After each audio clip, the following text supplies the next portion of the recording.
Une décision récente du Comité européen des droits sociaux, organe du Conseil de l'Europe, signalant une prétendue violation de la Charte sociale européenne, suivie de la fuite d'un rapport conjoint de l'Inspection générale de l'administration et de la sécurité civile, ont renforcé les craintes des services d'incendie et de secours. Ces deux actes mettent gravement en danger le modèle de sécurité civile en France et en particulier en Corse. Ces femmes et ces hommes, plus de 2000 en Corse, dans le cadre d'un engagement profondément citoyen, constituent la colonne vertébrale des SIS. Il est important de préciser que les présidents des conseils d'administration ont été tenus à l'écart.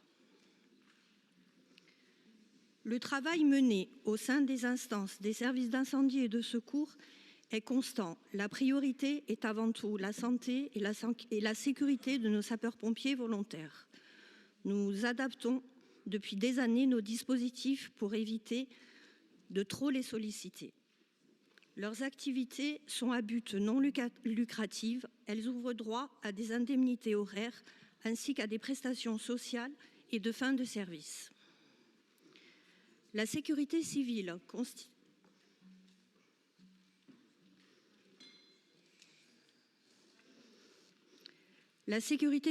constitue un enjeu sociétal et territorial.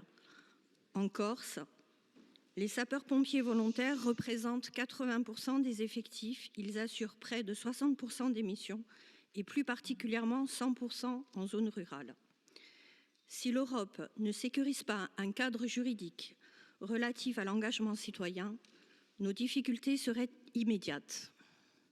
Baisse drastique des effectifs de sapeurs-pompiers volontaires, un démantèlement du maillage territorial des centres d'incendie et de secours, la fermeture de centres en zone rurale, contrariant ainsi la politique de revitalisation en lien avec nos projets de territoire menés. Des délais de secours incompatibles avec la sécurité collective et la notion d'urgence dans nos territoires ruraux, où souvent les centres de secours sont les derniers services publics.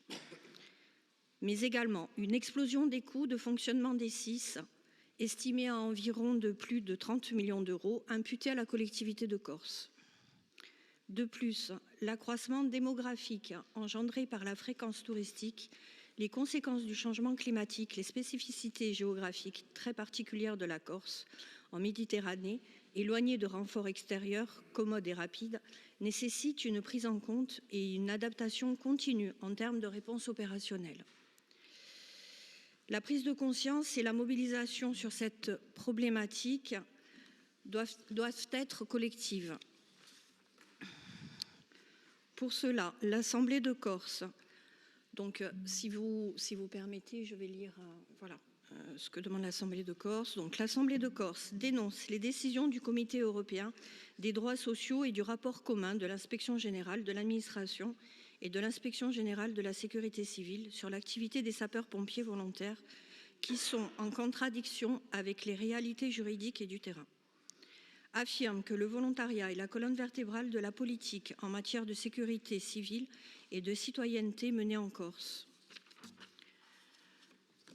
Souhaite que le modèle actuel dans lequel évoluent les sapeurs-pompiers volontaires soit protégé et conforté, notamment à travers la mise en place d'un statut européen des sapeurs-pompiers volontaires.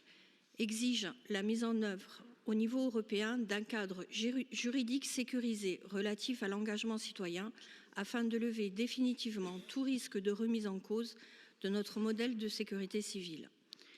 Exige que la souveraineté des élus de la Corse et de leurs choix politiques réalisés en pleine responsabilité au sein des conseils d'administration des SIS dans le domaine de la protection et du secours aux personnes soit respecté et ne puisse jamais être remis en cause par une administration méconnaissant les réalités et les spécificités de nos territoires.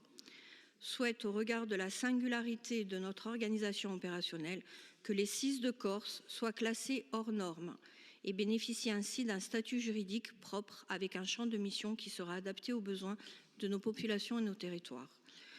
Et enfin, mandate le président du Conseil exécutif et les parlementaires pour faire valoir ces revendications auprès du gouvernement et des différentes institutions européennes. Ringrazio.